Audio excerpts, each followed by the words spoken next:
একটা চায়ের দোকানে দুইজন বন্ধু গল্প করতেছিল এবং এই দুই বন্ধু বিভিন্ন বিষয়ে আলাপ করছে এবং নিজেদের ইনকাম নিয়ে আলাপ আলোচনা করছে যে একই সময় আরেকটা লোক ওই চায়ের দোকানে ঢুকছে। তো ওই লোক চায়ের দোকানে ঢুকেই ওভারহার্ড করছে, কানে কানে শুনছে যে ওইখানে দুইটা ছেলে টাকা পয়সা নিয়ে আলাপ আলোচনা করতেছে। তো এই লোক কিউরিয়াস হয়ে ওই দুই বন্ধুর একজনকে জিজ্ঞেস করেছে যে ভাই, আপনি দিনে কত টাকা ইনকাম করেন? তো ওই ছেলে, যে দুই বন্ধুর এক বন্ধু যে কথা বলছিল, সে বলছে যে আমার দিনে ইনকাম প্রায় $50 মতো। তো এই লোক বলছে দিনে ইনকাম $50, তার মানে মাসে আপনার ইনকাম প্রায় $1500। তো ওই ছেলে বলছে হ্যাঁ। তখন এই লোক, যে মাত্র চায়ের দোকানে ঢুকছে, সে বলছে যে আমি একটা পডকাস্ট শুরু করব, আপনি আসেন আমার পডকাস্টে, আপনি আমার প্রথম গেস্ট এবং আমার পডকাস্টের টাইটেল হবে কিভাবে মাসে $1500 ইনকাম করা যায়। তখন এই ঠিক চায়ের দোকানের পাশেই একটা ঝালমুড়িওয়ালা বসেছিল, যে ঝালমুড়িওয়ালা দিনে $5000 সেল করে, প্রত্যেক ঘন্টায় প্রায় 10 থেকে 20 প্যাকেট ঝালমুড়ি বিক্রি করে এবং প্রত্যেক প্যাকেট 10 থেকে 20 টাকা এরকম। তো দিনে প্রায় $5000 বিক্রি হয়, বা ইংরেজিতে বললে দিনে প্রায় $50 মতো বিক্রি হয়। তো উনি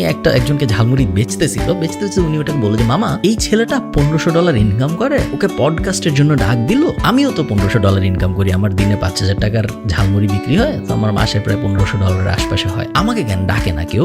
যে ঝালমুড়ি কিনতেছিল সে বললো যে আপনাকে ডাকেন না, কারণ আপনি ইনকাম করেন দিনে $5000 আর এই ছেলে ইনকাম করে দিনে $50। দুইটা শুনতে একই মনে হয়, কিন্তু দুইটা আসলে এক না। এই গল্পটা আমি আপনাদের এই জন্য বললাম কারণ আমরা অনেকে ডলারকে ওভার ভ্যালু করি। আমি সবসময় মানুষকে বলে আসছি, যদি আপনার ইনকাম হয় মাসে $1000, সেই ক্ষেত্রে আপনার ডলারের আশা বাদ দিয়ে বাংলাদেশি টাকার দিকে যাওয়া উচিত, কারণ $1000 ইন্টারন্যাশনাল স্ট্যান্ডার্ডে কোনো টাকা না। $1000 যদি কারো ইনকাম হয়, বা আমেরিকায় $12000, $1000 মাসে, তো বছরে $12000 ইনকাম যদি কারো হয়, সে আসলে হোমলেসের পর্যায়ে পড়ে। আপনারা একটু গুগল করে দেখেন। বাংলাদেশে আমরা ওভার গ্লোরিফাই করি, বাট বাংলাদেশে আমরা জাস্ট ডলারের নেশায় বুঝি না যে $1000 আসলে টাকার অঙ্কতে অত বড় টাকা না। আমি চাই এই জিনিসটা আপনারা একটু ভাবেন। আজকের ভিডিওতে আমরা কিছু আইডিয়াস নিয়ে কথা বলবো, যে আইডিয়াসগুলো স্টুডেন্টরা ইমিডিয়েটলি ইমপ্লিমেন্ট করতে পারে টু স্টার্ট মেকিং মানি। চলুন শুরু করা যায়। 1 নম্বর লিস্টে থাকবে 3টা ট্র্যাডিশনাল টিউশনি, অথবা আপনি এখানে বসাইতে পারেন কোনো একটা কফি শপে পার্ট টাইম জব, বা এনি প্লেসে পার্ট টাইম জব। কোন জায়গায় ইম্পর্টেন্ট না, পার্ট টাইম জব। এখানে স্টুডেন্টরা ভুলটা কি করে আমি আপনাদের বুঝাই বলি। স্টুডেন্টরা ভুলটা যেটা করে সেটা হলো, তারা ভাবে যে একটা টিউশনি আমি করতেছি,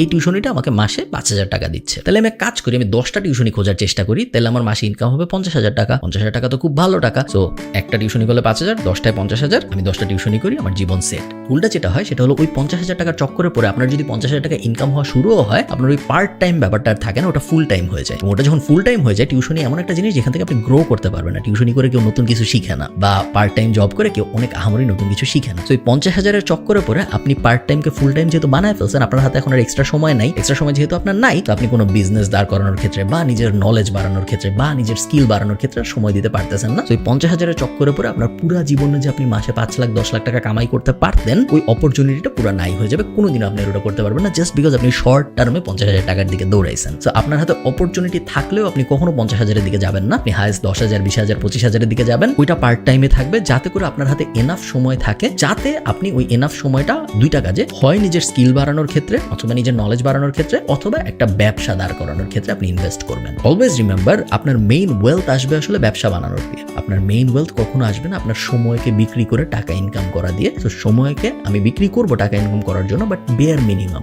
যখন আমার মনে হয় যে আমার এনাফ টাকা হয়ে গেছে বাঁচার জন্য, তখন আমি আর আমার এক্সট্রা সময় দিব না। আমার এক্সট্রা সময়টা আমি তখন এই সাইডে দিব, যাতে করে আমার গ্রোথটা এক্সপোনেনশিয়াল হয়। Second, freelancing. Freelancing is glorified চাকরি। আপনি যদি প্যাসিভ জার্নালের স্টুডেন্ট হয়ে থাকেন, আপনি দেখবেন ফ্রিল্যান্সিং নিয়ে আমাদের একটা বিশাল কোর্স আছে, যেখানে আমরা 30 থেকে 35টা স্কিল শেখাইছি। বলে যে কোনো একটা স্কিল যদি আপনি শিখেন, আপনি ফ্রিল্যান্সার হিসেবে কাজ শুরু করতে পারবেন। ওখানে মার্কেট প্লেস নিয়েও ডিটেল ভিডিও আছে। সব স্কিল শিখবেন ফার্স্টে ওই 30টার ভিডিওর কোনো একটা দেখে, এবং তারপর মার্কেট প্লেসের ভিডিওগুলো দেখে আপনি কোনো একটা মার্কেট প্লেসে যাবেন। 2টা মার্কেট প্লেসে মেনলি যাওয়া যায়, হয় আপওয়ার্ক অথবা ফাইবার। 2টার কোনো একটা আপনি যাবেন, মার্কেট প্লেসে যেয়ে আপনি ফ্রিল্যান্সিং শুরু করবেন। বলতে অনেক সহজ, আসলে করতে একদমই এরকম সহজ ব্যাপার না, অনেক সময় লাগে। বাট যেই কারণে আমি এত সিম্পলিফাই করে বলতেছি, কারণ আমি চাই না যে ফ্রিল্যান্সিংও আপনার এন্ড গোল হোক, কারণ ফ্রিল্যান্সিংও কিন্তু আসলে চাকরি। অনেক মানুষ বাংলাদেশে আমি ফ্রিল্যান্সার, আমি নিজের সময়ে কাজ করি, এরকম ঢং করার কারণে অনেকে ধরে নিছে যে ফ্রিল্যান্সিং মানে মনে হয় খুব আহামরি জিনিস। এটা আসলে এমন কোনো আহামরি জিনিস না। এটা মেইনলি একজন বসের বদলে আমার 20টা বস থাকবে, 20টা বস আমাকে 20টা প্রজেক্ট দিবে। 20টা বস পৃথিবীর বিভিন্ন দেশে আছে, এই কারণে ওরা আমাকে অন্য কারেন্সিতে টাকা দিবে। যেহেতু বাংলাদেশের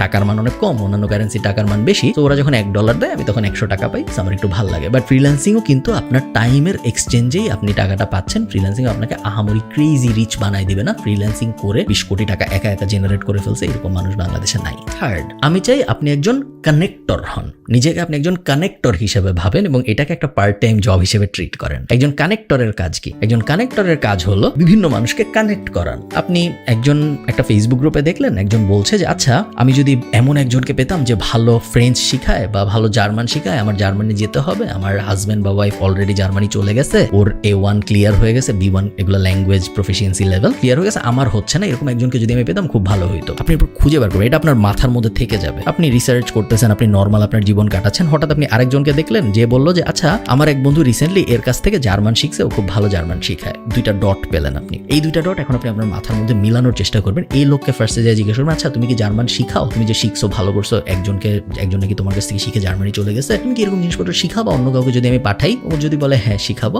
আচ্ছা তুমি যাকে পাঠাবো তার 20% আমাকে কি দিবা? বললো ওকে দিব। ওর তো এই মুহূর্তে কোনো স্টুডেন্টই ছিল না। এরপর আপনি অন্যজনের কাছে গেলেন যে আপনার 2 মাস আগে আপনার মনে ছিল সে জার্মান শিখতে চায়, এই দুজনকে আপনি যে মিলাইলেন, ওই যে 20% আপনি পেলেন, ওটা হলো আপনার কমিশন। কানেক্টর, অনেকে বলবে অ্যাপয়েন্টমেন্ট সেটেলার। কানেক্টর আমার মতে খুব কুল একটা বিজনেস এবং প্রত্যেকটা স্টুডেন্টেরই এটা পার্সু করা উচিত, কারণ এটা মাল্টি ডাইমেনশনাল, এটা অনেক অ্যাঙ্গেলে হতে পারে। এটা একটা এক্সাম্পল আমি দিলাম আপনাদের। আর একটা অবভিয়াস এক্সাম্পল হতে পারে, আপনি বিভিন্ন ফেসবুক পেজকে মেসেজ দিয়ে বললেন যে তোমাদের কি মার্কেটিং এর হেল্প লাগবে? যদি বলে হ্যাঁ লাগবে, আপনি তো মার্কেটিং এর কিছু জানেন না, আপনার জানা জরুরি না, আপনি তখন ওই লাগবের ইনফরমেশনটা নিয়ে একটা এজেন্সিকে দিবেন, দিয়ে বলবেন যে তোমার মার্কেটিং এর সার্ভিস লাগবে বলেছে আমাকে, ও যদি তোমার ক্লায়েন্ট হয় তুমি আমাকে প্রথম মাসের 15% দিও বা 10% দিও। আরেকটা অ্যাঙ্গেল হয়ে গেল। এরকম মাল্টি ডাইমেনশনাল অ্যাঙ্গেল কিন্তু আপনি খুঁজে বের করতে পারেন এবং এই অ্যাঙ্গেলগুলো খুঁজে বের করে ডটগুলা কানেক্ট করার যে জবটা, ওটাকেই আমি বলতেছি একজন connectors job. It's a business. So eventually আপনি এটা গ্রো করতে পারবেন এবং আপনার জায়গায় একজন মানুষকে সিইও হিসেবে বসায় দিয়ে আপনি মুভ অন করতে পারবেন। এবং এই কারণে আমার এই জিনিসটা পছন্দ। আমার ধারণা এটা যে কোনো মানুষ স্টুডেন্ট অবস্থায় শুরু করতে পারে। ফোর্থ,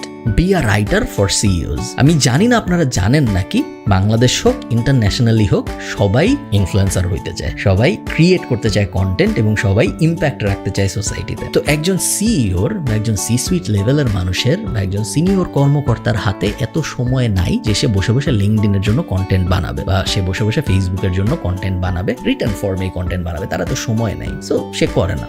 বাট সে কিন্তু চায়। এখন সোনালী ব্যাংকের যে এমডি, তার ইচ্ছা আছে, তার মনের গভীরে ইচ্ছা আছে, যে এক্সাম্পল হিসেবে বলতেছি, আপনারা ভাবেন না যে এক্স্যাক্টলি আমি সোনালী ব্যাংকের এমডির কথাই বলতেছি। তার মনের ভিতরে ইচ্ছা আছে লিঙ্কডইনে যদি আমার 1 লাখ ফলোয়ার থাকতো, যারা প্রত্যেক সপ্তাহে আমি আমার এই লম্বা ব্যাংকিং এক্সপিরিয়েন্স থেকে যা শিখেছি এটা আমি শেয়ার করবো, তারা অনেক দেখবে। সবাই এটা চায়, সবাই এটা লাইক করে, বাট অনেকে এটা রিয়ালাইজ করে না। অনেকে যারা রিয়ালাইজ করে তাদের হাতে তো সময় নেই যে তারা বসে বসে কন্টেন্ট লিখবে। তো আপনি কি করবেন? Be a writer for CEO's. আপনি এদের সাথে যোগাযোগ করবেন, আপনি এদের সাথে যোগাযোগ করে বলবেন যে ভাইয়া, আমি প্রত্যেক মাসে 2 দিন আসবো, একটা টেপ রেকর্ডার নিয়ে আসবো, আমি আপনাকে বিভিন্ন জিনিস জিজ্ঞেস করবো, আপনি আমাকে গল্পের মতো করে বলবেন, এরপরে আমি বাসায় যাব, আপনার লিঙ্কডইনের জন্য আমি কন্টেন্ট সাজাবো, সুন্দর করে ফরম্যাট করবো, ইমেজ বসাবো, এই করবো সেই করবো, আমি পোস্ট করা শুরু করবো, আপনাকে একজন অথরিটি হিসেবে আমি দাঁড় করানো শুরু করবো। শুধু যে সি সুইট লেভেলের মানুষদের হতে হবে তা না, এই জিনিস আপনি ইয়াং স্টার্ট আপ ফাউন্ডারদের সাথেও করতে পারেন, কারণ স্টার্ট আপ ফাউন্ডারদের বেশিরভাগ সময় ফান্ডিং লাগে এবং ফান্ডিং যখন দেওয়া হয় তখন অনেকগুলো মেট্রিকের মধ্যে একটা মেট্রিক দেখা হয় যে এর ইম্প্যাক্ট কিরকম। এবং এই কারণেই স্টার্ট আপ ফাউন্ডাররা চায় তাদের লিঙ্কডইন অনেক স্ট্রং হোক, তাদের ফেসবুক অনেক স্ট্রং হোক, তাদের সোসাইটাল অথরিটি ইম্প্যাক্ট অনেক বেশি হোক। সো তাদেরকেও আসলে টার্গেট করা যেতে পারে।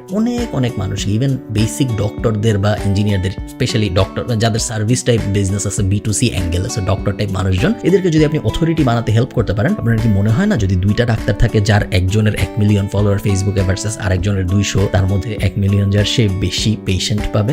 কারণ পেশেন্টদের যখন তাদের প্রবলেমটা হবে, তাদের এই ডাক্তারের নামই ফার্স্ট মাথায় আসবে। তো এই ব্যাপারটা যদি আপনি ওই ডাক্তারকে বোঝাতে পারেন, যে কোনো বেনিফিশিয়ারিকে বোঝাতে পারেন, আমি শিওর আপনারা খুব সহজেই তার জবটা পাবেন। এবং এই জবের একটা কুল ব্যাপার হলো, আপনি এটাও বলতে পারেন যে আমি 2 মাস ফ্রি করতেছি, কারণ আপনার তো ফ্রি করতে আসলে কোনো টাকা পয়সা খরচ হচ্ছে না। আপনি বলতে পারেন আমি 2 মাস ফ্রি করতেছি, আপনি দেখেন আপনার আসলে কোনো লাভ হয় নাকি। যদি আপনার মনে হয় যে আমি আপনার ফেসবুক পেজটা, আপনি একজন ডাক্তার, আপনার সময় নেই, কিন্তু আপনার ফেসবুক পেজটা আমি ম্যানেজ করার কারণে আপনার 2টা কাস্টমার যদি মনে হয় বেশি বাড়ছে, তাহলে 2 মাস পরে আমরা আলাপ আলোচনা করবো না যে কিরকম টাকা পয়সা আপনি আমাকে দিবেন, আপাতত কিছু দিতে হবে না। I think it's a cool business for students. এবং এটাও এমন একটা বিজনেস যেটা actual business, not like freelancing এর মতো কিছু বা টিউশনের মতো কিছু। এটাকেও আপনি গ্রো করতে পারবেন to the moon. 5 number, be an editor for creators. তো এগেইন এইটা এবং লাস্টেরটা 2টা অনেকটা কাছাকাছি। লাস্টেরটা আমরা বলেছিলাম যে কিভাবে আপনি যারা ইনফ্লুয়েন্স চায় তাদেরকে ইনফ্লুয়েন্স পেতে হেল্প করতেছেন। এটাই আমি বলতেছি যে যারা অলরেডি ইনফ্লুয়েন্সিয়াল তাদের ইনফ্লুয়েন্স বাড়ানোর ক্ষেত্রে আপনি কিভাবে হেল্প করবেন। আমাকে যদি কেউ একজন এসে বলতো যে ভাই এই যে দেখেন আমি গত 8 মাস ধরে টিকটক নিয়ে বিশাল রিসার্চ করছি এবং আমার মনে হয় বাংলাদেশে আমি টিকটক নিয়ে যত কিছু জানি এরকম খুব বেশি মানুষ পাওয়া যাবে না। আমি চাই আপনি আপনার চ্যানেলটা আমাকে দেন, আমাকে পারমিশন দেন, আমি টিকটক চ্যানেল গ্রো করব এবং আমি শিওর আগামী 6 মাসের মধ্যে, গ্যারান্টি তো দিতে পারতেছি না কারণ অ্যালগোরিদম কি করবে এটা কেউ জানে না, বাট আমি মোটামুটি শিওর যে আমি 6 মাসে আপনার টিকটক প্রোফাইলে 1 মিলিয়ন ভিউ এনে দিতে পারবো, 50 মিলিয়ন ভিউ এনে দিতে পারবো, কারণ আমি অলরেডি দেখেন এই 3টা জিনিসে 50 মিলিয়ন ভিউ আনছি। এই কারণের পার্টটা ইম্পর্টেন্ট, এই কারণের পার্টটা অনেক মানুষ মিস করে ফেলে। সো আপনার স্টেপ 1 হলো ফিগার আউট করা যে আপনি কোন ইন্ডাস্ট্রিতে খেলতে চান। টিকটক আমি জাস্ট একটা এক্সাম্পল হিসেবে বলতেছি, টিকটক হইতে হবে জরুরি না, যে কোনো প্ল্যাটফর্ম হইতে পারে। কোন ইন্ডাস্ট্রিতে আপনি খেলতে চান এটা ফার্স্ট আইডেন্টিফাই করা। সেকেন্ড, ওই ইন্ডাস্ট্রিতে নিজের কিছু এক্সাম্পল রেডি করা। আপনি ডাইরেক্ট এসে আরেকজনকে বলতে পারেন না যে ভাই তোমার কাজ আমি এখন থেকে করবো, তোমার কাজ দিয়ে আমি শিখবো যে আসলে আমি যা যা থিওরি পড়ছি তা হয় নাকি, এরকম হলে হবে না। আপনার এক্সাম্পল দেখাইতে হবে যে এই ইনস্টাগ্রাম পেজটা 0 থেকে 10 মিলিয়নে বা 2 মিলিয়নে বা 50,000 সাবস্ক্রাইবারে আমি নিয়ে আসছি গত 6 মাসের ভিতরে এবং এই 10টা স্ট্র্যাটেজি আমি ইউজ করছি এই 50,000-এর মধ্যে আসতে। এই কারণে তোমারটা আমাকে দেওয়া উচিত, কারণ যেহেতু আমি এই 10টা স্ট্র্যাটেজি ইউজ করে এই ইনস্টাগ্রামকে 0 থেকে 50,000 ফলোয়ারে আনতে পারছি, এই কারণে এই সেম 10টা স্ট্র্যাটেজি ইউজ করে তোমার অ্যাকাউন্টকেও আমি 0 থেকে 1 লাখ ফলোয়ারে নিতে পারবো। এই ফরম্যাটটা ইম্পর্টেন্ট। সেই ফরম্যাটটা ফিগার আউট করে আপনি যদি কাজ করা শুরু করেন, again this can be a very cool business for students. 6th, blogging আমার খুব পছন্দের একটা জিনিস এবং আপনারা যারা প্যাসিভ জার্নালের ইউটিউব চ্যানেল আমি জানি না দেখেন নাকি কেউ, যদি দেখেন ওখানে দেখবেন আমাদের 2017-18 ব্লগিং এর একটা কোর্স আছে ফ্রিলি অ্যাভেলেবল আমাদের প্যাসিভ জার্নাল ইউটিউব চ্যানেলে। ওই ব্লগিং এর কোর্সটা আমি একদম 0 থেকে একটা ব্লগ দাঁড় করায় সেটা থেকে ইনকাম করেও দেখাইছে। ওই কোর্সটা কিন্তু অনেকে পাইরেটেড 100-200 টাকায় বেচে, বাট অনেকে জানেন না ইউটিউব চ্যানেলে ফ্রি আমাদের। তো ওই কোর্সটায় যা দেখানো হয়েছে তার অনেক কিছু বদলাই গেছে। প্যাসিভ জার্নালে যারা স্টুডেন্ট আমাদের কোর্সের মেম্বার তারা জানেন যে আপডেটেড কোর্স আছে এবং বা আপনি যখন এই ভিডিও দেখতেছেন তখন হয় আসছে বা হয়তো সামনে আসবে। তো ব্লগিং এর বেসিক প্রিন্সিপাল খুব সহজ, একটা টপিক আইডেন্টিফাই করা যে টপিকে ম্যাস ইন্টারেস্ট আছে প্লাস নিজের ইন্টারেস্ট আছে, ব্লগ বানানো, সো কন্টেন্ট পাবলিশ করা, এসইও করা এবং তারপরে ওয়েট করা যেন কন্টেন্টটায় ট্রাফিক আসে এবং ট্রাফিক আসার পরে ডিসাইড করা আমি কিভাবে মনিটাইজ করব। সাধারণত 2টা ভাবে মনিটাইজ করা হয় অ্যাফিলিয়েট মার্কেটিং করে অথবা অ্যাড বসায়। আরেকটা উপায় আছে নিজের প্রোডাক্ট সার্ভিস সেল করা, বাট ওটা সাধারণত বেশিরভাগ বাংলাদেশি ব্লগাররা করে না। তারা হয় অ্যাফিলিয়েটের দিকে যায় বা তারা অ্যাডের দিকে যায় বা তারা 2টার দিকেই যায়। তো এই 5টা স্টেপ ফলো করে যে কেউ ব্লগার হতে পারে। আমার মতে very cool business for any students to pursue. Even if you fail, যদি আপনি ফেইলও করেন তারপরেও একটা ব্লগ শুরু থেকে বানানোর এই জার্নিতে আপনি যা যা শিখবেন তা হার্ডলি আপনি অন্য কোনো কিছু একদম 0 থেকে দাঁড় করাইতে যে শিখবেন। সেই কারণে আমার মনে হয় সবারই নিজের জীবনে কোনো পর্যায়ে একটা ব্লগ বানানোর চেষ্টা করে দেখা উচিত যে সে আসলে পারে নাকি। লাস্ট আমাদের লিস্টে হলো স্টার্টিং আ ন্যাশনাল ড্রপশিপিং বিজনেস। ড্রপশিপিং এর কনসেপ্টের সাথে আপনারা যারা পরিচিত না, ড্রপশিপিং মানে হলো একজন মানুষ একটা প্রোডাক্ট বা সার্ভিস বেচে, আমার কাছে ওই প্রোডাক্ট বা সার্ভিসটা নাই, বাট আমি ওটা আবার বিক্রি করি এবং যখন আমার কাছে কোনো একটা অর্ডার আসে আমি ওর কাছ থেকে একটা অর্ডার দিয়ে পাঠাই দিই। সো মনে করেন আমি ঠিক করলাম আমি আজকের থেকে ক্যাননের ক্যামেরা বেচবো, তো আমার বাসায় তো ক্যাননের ক্যামেরা নাই এক্সট্রা বেচার জন্য, আমি একটা ফেসবুক পেজ খুললাম, আমি ক্যাননের ছবি আপলোড করলাম, ছবি তো গুগল করলেই পাওয়া যায়, আমি মার্কেটিং করা শুরু করলাম। প্যাসিভ জার্নালের ইউটিউব চ্যানেলে মার্কেটিং নিয়ে একটা ফ্রি কোর্স আছে, ওটা দেখে আমি মার্কেটিং করা শুরু করলাম। এখন আমার কাছে একটা ক্যাননের অর্ডার আসছে, এখন আমি কি করব?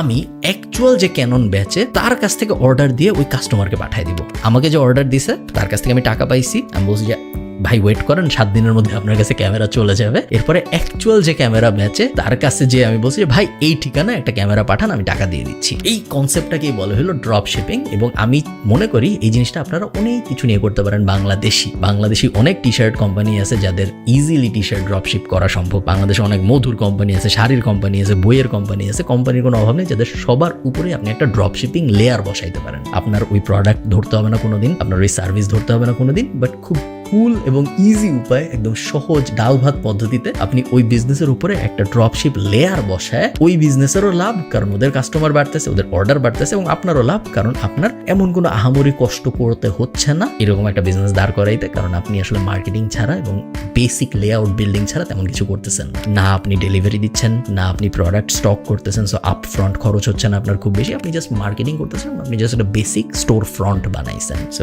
আমি চাই আপনার এই ব্যাপারটা নিয়ে একটু এক্সপ্লোর করেন। আমার ধারণা বেশিরভাগ স্টুডেন্ট, একটু যারা বড় স্টুডেন্টস যারা ইউনিভার্সিটিতে পড়তেছেন অলরেডি এবং আমার ভিডিও দেখেন, তাদের জন্য আমার মতে national drop shipping up front store type একটা সলিউশন বানানো এবং তারপর বিভিন্ন প্রোডাক্ট বা সার্ভিস ট্রাই করা বাংলাদেশের মার্কেটের জন্য বেশ মজার একটা অভিজ্ঞতা হতে পারে। এই তো এগুলো আমার মতে খুব ইন্টারেস্টিং কিছু উপায় স্টুডেন্টদের টাকা আয় করার জন্য। আবারও আমি মেইন ফিলোসফিটা বলে রাখি আপনাদের, অবশ্যই এন্ড গোল হইল বিজনেস দাঁড় করানো। এন্ড গোল এইটা না যে ইমিডিয়েটলি আমি কত বেশি টাকা আয় করতে পারি, এন্ড গোল হইল প্রপার ফরম্যাটে প্রপার বিজনেস দাঁড় করানো, যেন ইভেনচুয়ালি আমার অনেক টাকা আয় রোজগার হয়।